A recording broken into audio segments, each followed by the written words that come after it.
Welcome to Conference Insider Procurement Edition, the show that gives you inside access to the procurement conferences shaping our industry, so you can discover and assess which ones are the best fit for your role and priorities. In a market where every event claims to be essential, clarity matters. Our goal is simple: to expand visibility, improve decision making, and raise the standard for how procurement professionals evaluate conferences. This show is designed to provide clear context so professionals like you can decide if a conference is worth the investment. I'm Ryan Bradford, and joining me as our co host is Amanda Prochaska. Amanda, great to have you here. Nice to be with you. It was nice to also see you this week. Today, we are taking an inside look at Catalyst by Art of Procurement, taking place in San Francisco, May 5th, 2026. The event is positioned as a working session like no other, bringing together senior procurement executives for a one-day event that includes small group and practitioner-led roundtables for expert insights, peer debate, and actionable commitments. Peer-driven with working sessions, small by design, and action-orientated. So let's get an insider's view of the conference, why it matters right now, who it's designed for, what attendees will learn, what's the networking and experience event really like, what's new this year, and why is it relevant given today's procurement challenges. Amanda, what else do you want to know before deciding to attend? So I love this concept of it being like very actionable. The conversations that are happening with each other, solution oriented. And I know Catalyst is somewhat new, so I'm just curious to learn more about what it's all about, right? Because I've never attended. It's not intended for me. It's intended for practitioners. So I'm just curious to learn more. Well, let's take a quick look at the conference and bring our guest onto the stage.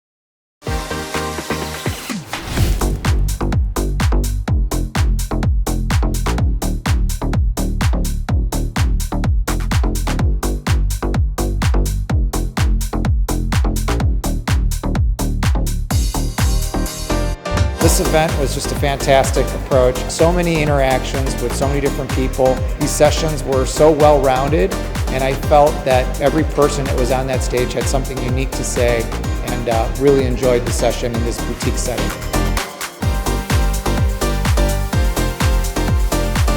The networking was incredible. I loved the intimate ambiance. I think it was a great experience. Walking away with a lot of great nuggets and a lot of great connections.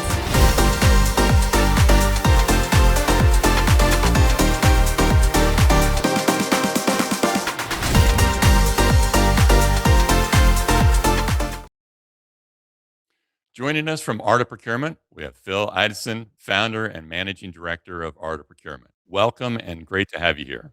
Thank you so much. It's a pleasure to be here, Ryan, Amanda. Excited to our conversation and the opportunity to talk a little bit more about Catalyst. Well, we're excited about it as well. Where are you based and what's your role with the conference? Yeah, so I am based just outside of Orlando right now in Florida. So I'm Brit originally. I moved over to the States about 20 years ago. Lived on the East Coast, the West Coast, the Midwest, a couple of places in between as well. So in Florida at the moment. And I started Art of Procurement 2015. I can't believe it was 11 years ago now.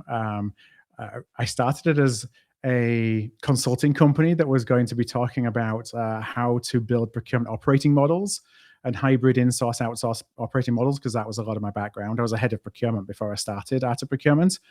At the same time, I thought, you know what? I listened to a lot of podcasts, and that's what convinced me to jump off the cliff of the corporate world and start my own business. Maybe I should start a procurement one. And it took a little bit of a life of its own. And, the direction of travel ended up being creating something that was more media and content-based than it was consulting. And here we are 11 years later. We have been all blessed by that, Phil. The content that you produce day in and day out. And I was smiling at that reel that we just watched because a room full of just super insightful, innovative procurement practitioners all in one space. It made my heart happy. Thank you, Amanda. Yeah. In the early days, there wasn't as much access to information that there is now. And, the only way in 2015 that you could really get insights from peers, and I always felt that really how we learn from our peers gives us confidence to go and drive change ourselves. And throughout my career, I saw so much fear of change And the only way you could go and do that was going to a conference. And going to a conference, it's expensive. It's, a lot of organizations didn't have the budget to be able to support you to go there.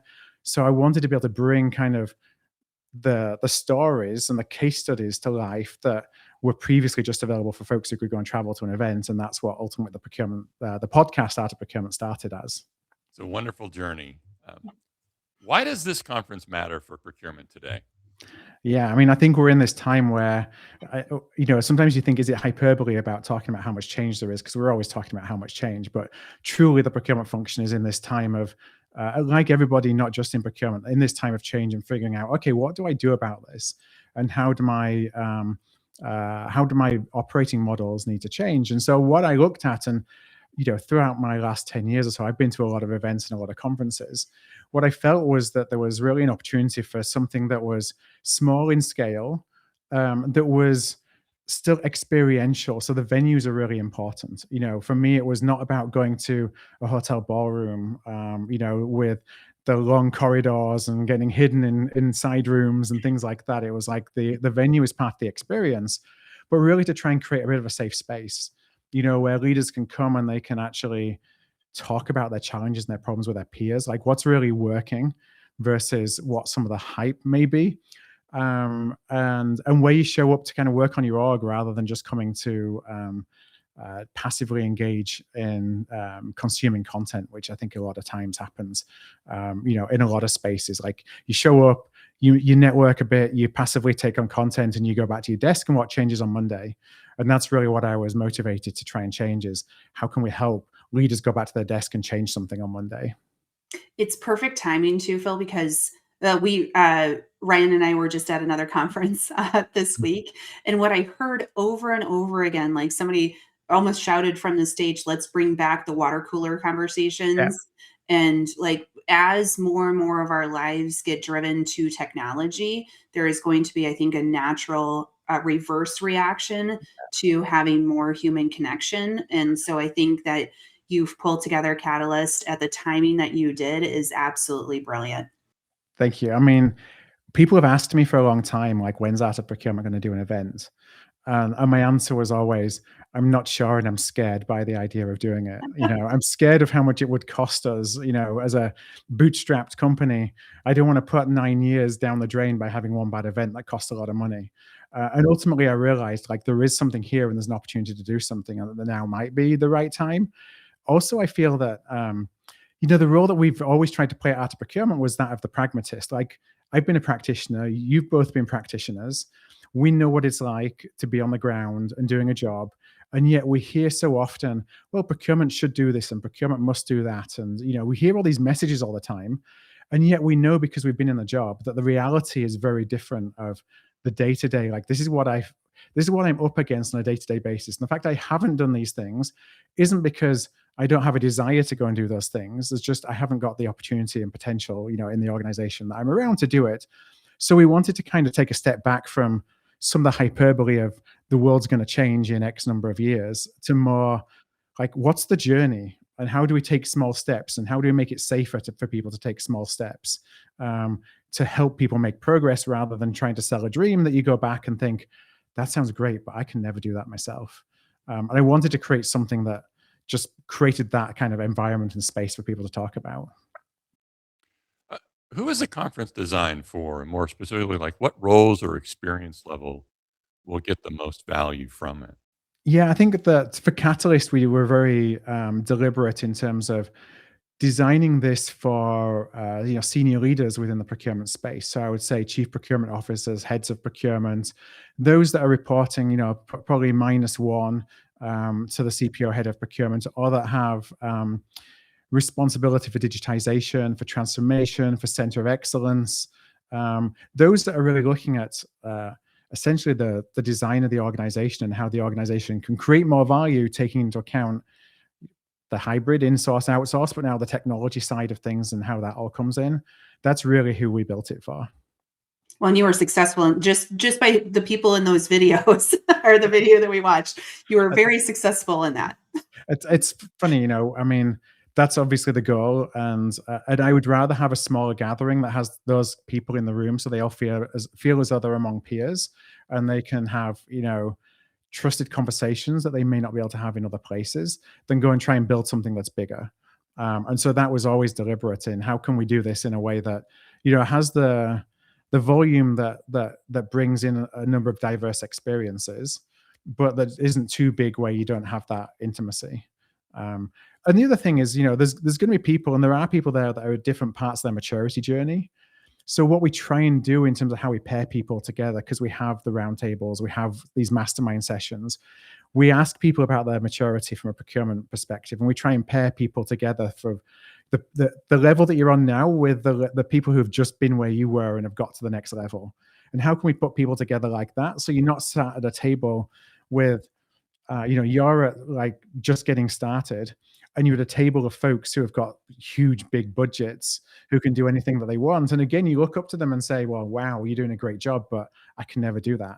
We want to bring people together who are just kind of on the next step of the journey. So it just makes it a little bit more, the advice a little bit more usable and practical.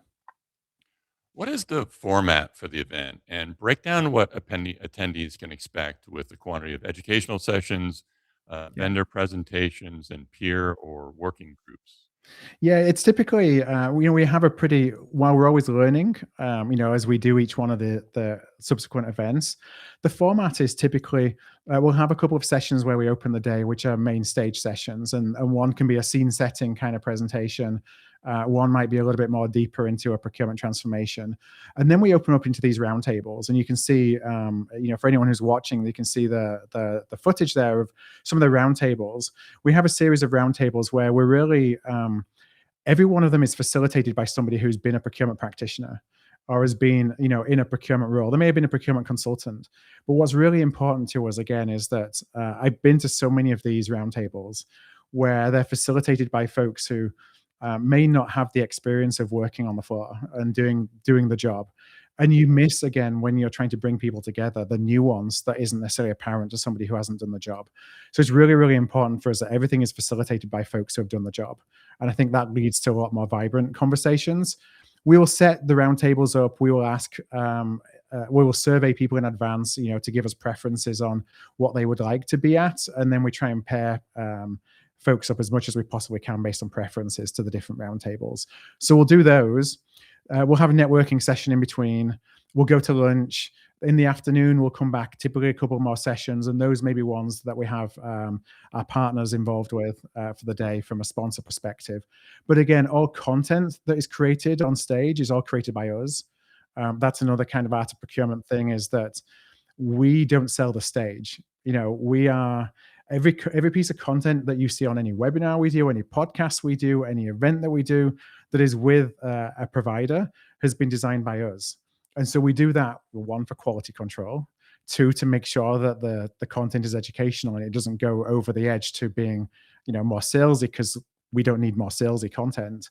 And so we've designed that with our partners. And then we'll go into something called a mastermind session. And a mastermind is something that when you're, a lot of entrepreneurs might be familiar with the idea of a mastermind session, but it's essentially bringing together 3 people or 4 people, again, facilitated by somebody who may have been a CPO or they've been, within the procurement space for a long time. And you have 20 minutes. Every person goes around the table and you encourage people around the table to share, like, what's your problem or challenge at the moment? Let's all work through as a group a challenge, and there's no agenda. So that challenge can be anything. It can be something related to the day.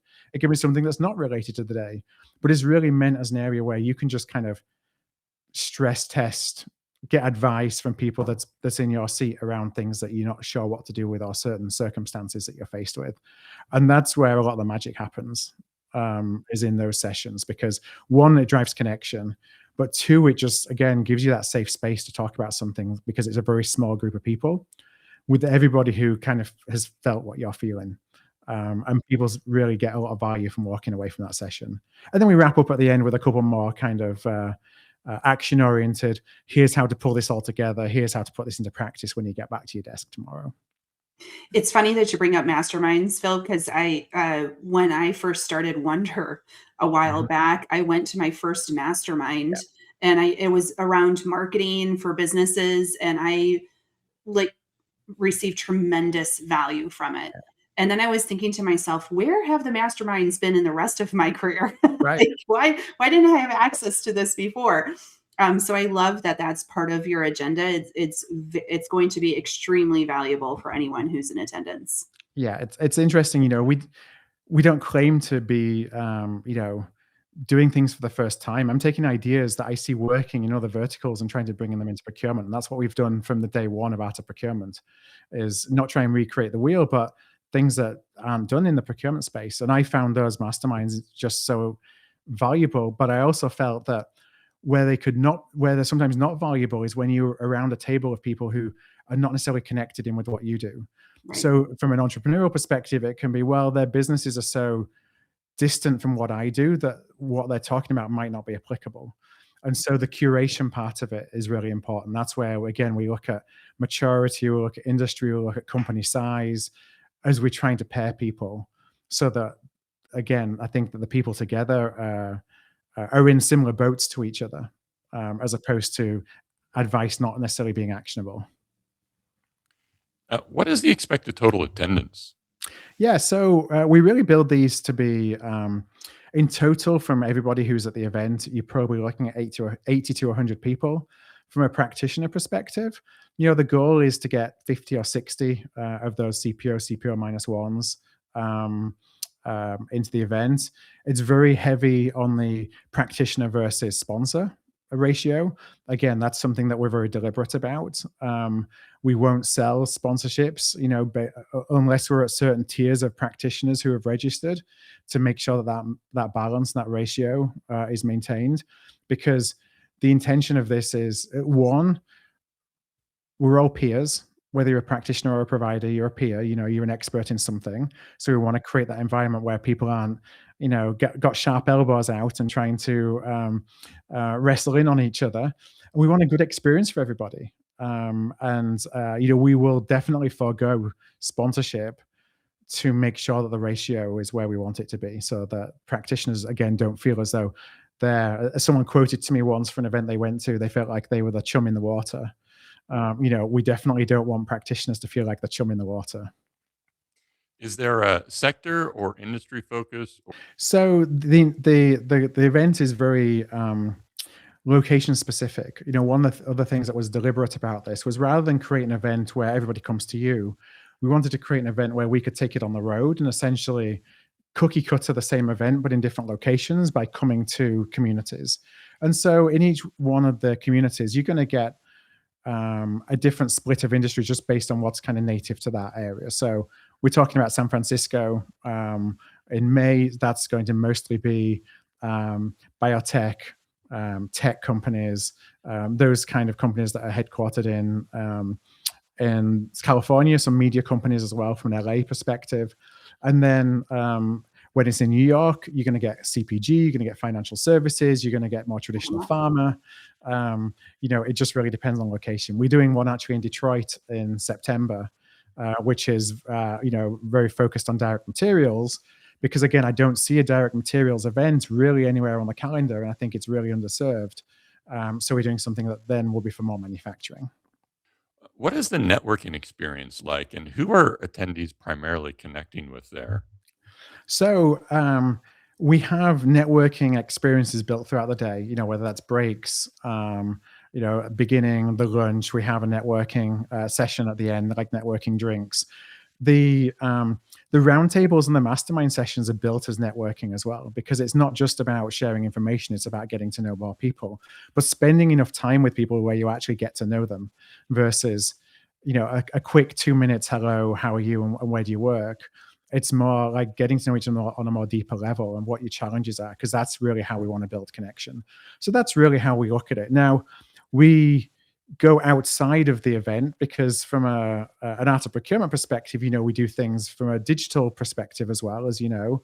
And so we find that, a lot of the attendees will then come and do a virtual roundtable with us and kind of continue and get deeper connections, or they'll come and be judges on our ProcureTech 100 program, where they're all attending sessions where they're doing panels on different technology segments in the procurement space.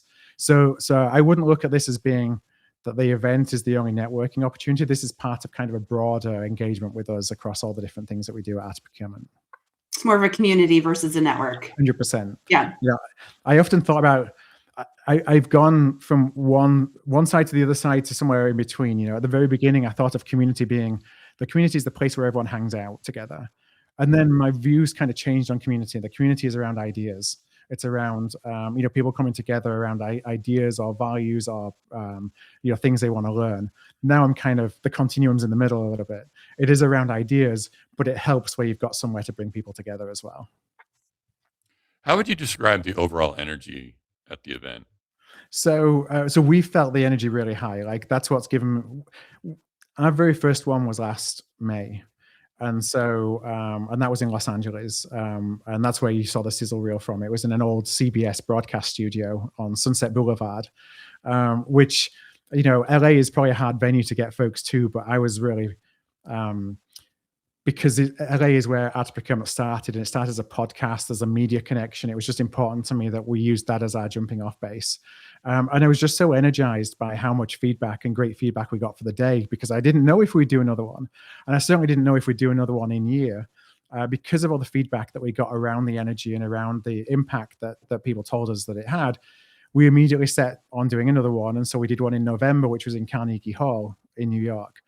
So we went from, you know, one kind of venue, different type of venue in New York, but again, just somewhere that's, you know, it's an iconic venue, and it's, again, not a hotel ballroom.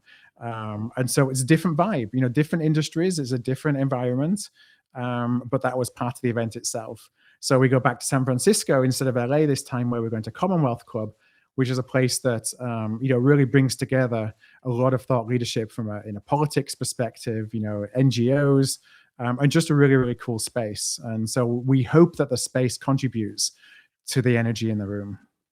I did hear through the grapevine that maybe you sang at Carnegie Hall. No, I'm joking. So, yeah, you know what? When I would not sing, no. It's or even try and play an instrument. You know, it's funny.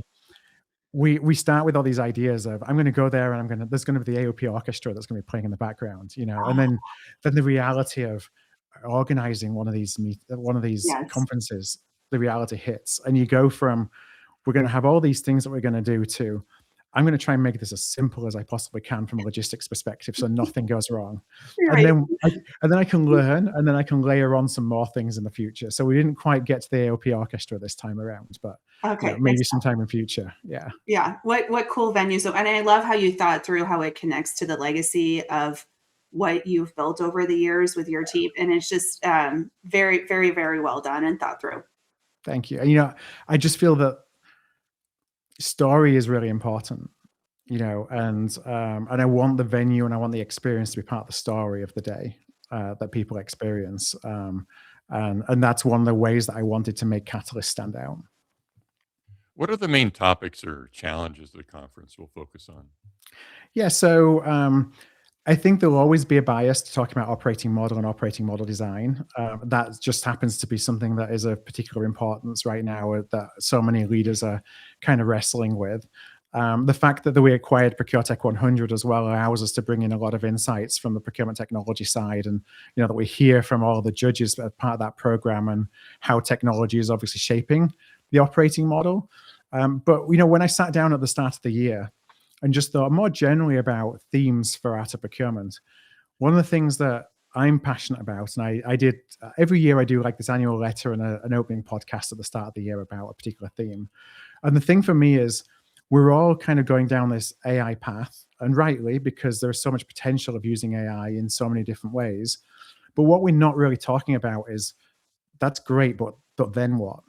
So you use AI to bring efficiencies, primarily to bring efficiencies to your team, because that's what we're looking at it mostly. It's, you know, obviously has the opportunity to drive value in ways we've never thought about before. But right now it's more of a, we have to do more with less. How do we do it? Let's use AI to do that, because we've all wanted to do more strategic things. But that comment about we've all wanted to do more strategic things always kind of grates with me, because when you go a level deeper and you say, okay, what does that mean? Then you get soft and blank stares, and I don't know. because we've never been asked, or we've not thought that far through. We just don't want to do tactical stuff. And so what I really want people to be thinking about is, what is the strategic stuff that you're going to do once you've got those efficiencies that's going to bring more value from procurement for your business? Because if you're not thinking about it now, you'll get all your efficiencies, and then everyone's going to be looking at each other saying, well, that's great. We just freed up all this capacity. What now? And there's no what now. So that means that that headcount will get impacted because you've taken away the tactical stuff, and you're back at square one. You just have a bunch of agents doing the tactical and transactional stuff that you had people do before, and you haven't actually advanced your impact and the value proposition of procurement. So that's what I want people to be thinking about, is what happens after you've got your gains from AI. And that'll be a large part of what we talk about in San Francisco and in New York later in the year. So Phil, if I can put in a request, Yeah. because I, having been to so many conferences already this year, I would love to have the conversation about where's the fire in the belly.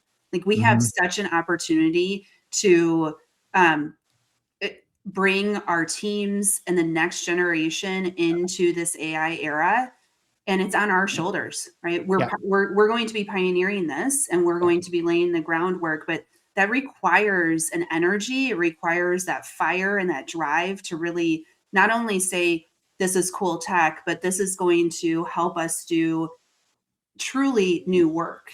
Yeah. Yeah. I mean, I think that's everything we try and do at Art of Procurement across all of our different content. You know, from day one. So my experience going into Art of Procurement, I used to live in India and run a captive shared service center. And I would see the fear on people's faces when, you know, we were coming with, this is how we can help you, you know, buyers who are in the US or buyers that are in the UK, and that resistance to change. Here we are 20 years later, and rather than a team in a captive shared service center, it's agents, it's AI agents, but it's the same change journey. And everything we try and do is around removing that fear and realizing that it's on you. You can't wait for somebody to tell you what to do, because if you wait for somebody to tell you what to do, it's too late. And so you have to learn from others. You have to be a little bit more less risk averse, because we're a risk averse function, and that it's in your hands. You know, I often will tell people that, you know, so we work with lots of procurement technology companies, and we see that procurement technology companies get lots of investment from venture capitalists who expect them to make lots of money. Now, they'll try and sell their services to procurement and to CPOs first and foremost, because that's their target audience. And if procurement doesn't buy, they're not just going to say, okay, you know, I'm going to give up. They're going to go to the CFO, and they're going to go to the CEO, and they're going to go to the COO. And I've been there and I've done that before in my services world. And you know, and we'll say, this procurement team that you don't really like, well, I've got a solution for that. And they'll be like, okay, why do I buy it? Because I don't value what procurement does.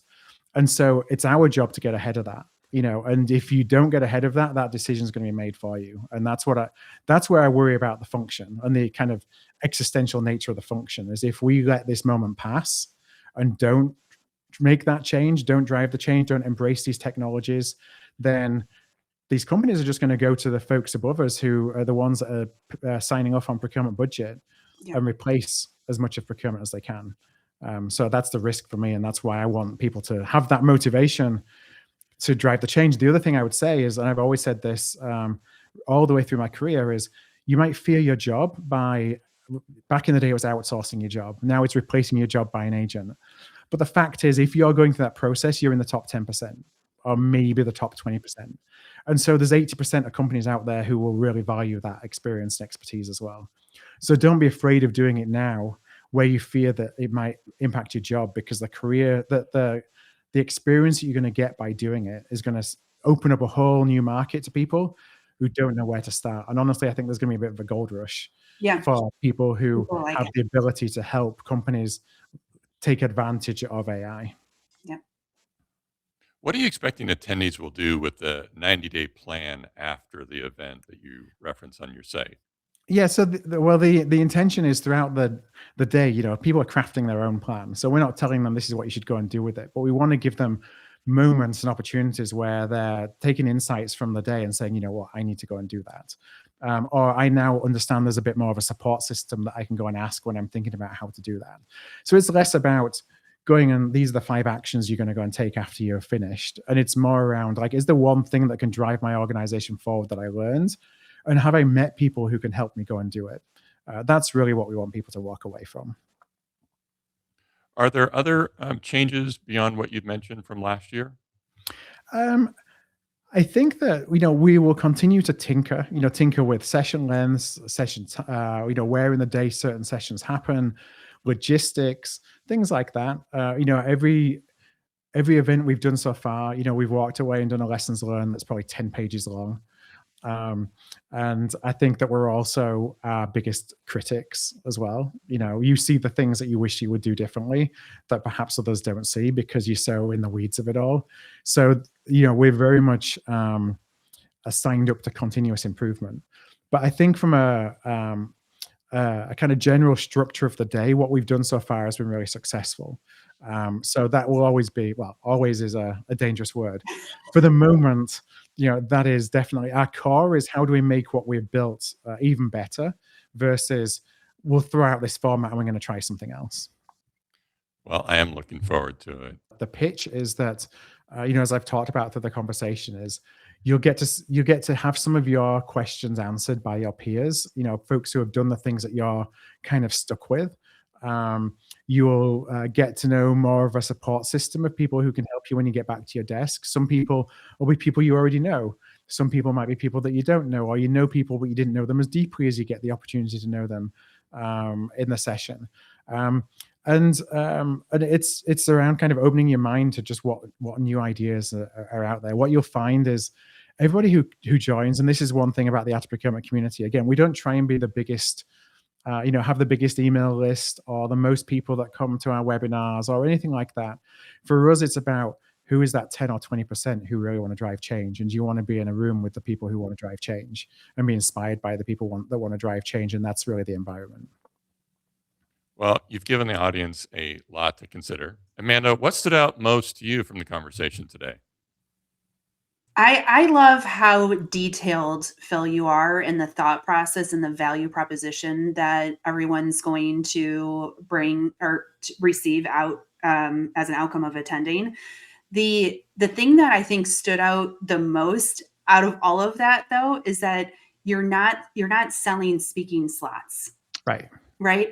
And there's so much when it comes to conferences, and I know all conferences need to find ways to make money and fund these models, but it has to be refreshing for everyone in the room to get that curated content that is not sales driven, that is there for them to be able to have that 90-day action plan as an outcome of it, and then to be supported by the community of people that they've met. So I think it was very thoughtful and very value forward. So kudos to you.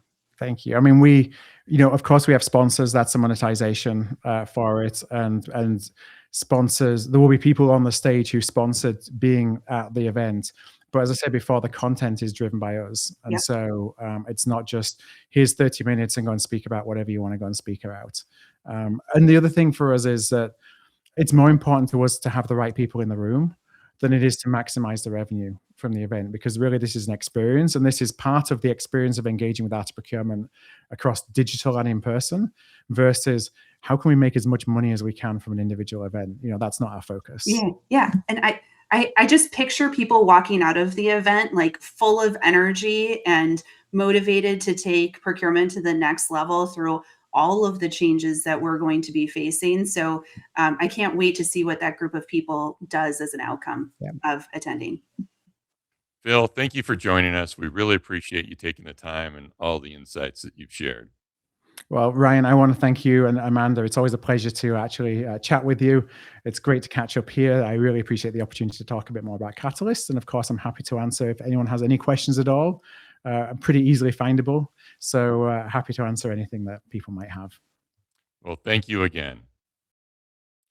Wow, what an insightful conversation, getting an insider's view of Catalyst by Art of Procurement. Executive level, one-day event with working sessions built for leaders, navigating today's challenges, AI, and just accelerating that in their organizations. It's best suited, we heard, from senior procurement as well as leaders shaping the future structure of the function. And attendees can expect to walk away with clarity, peer tested ideas, and practical frameworks they can apply immediately, including a 90-day action plan that we heard about.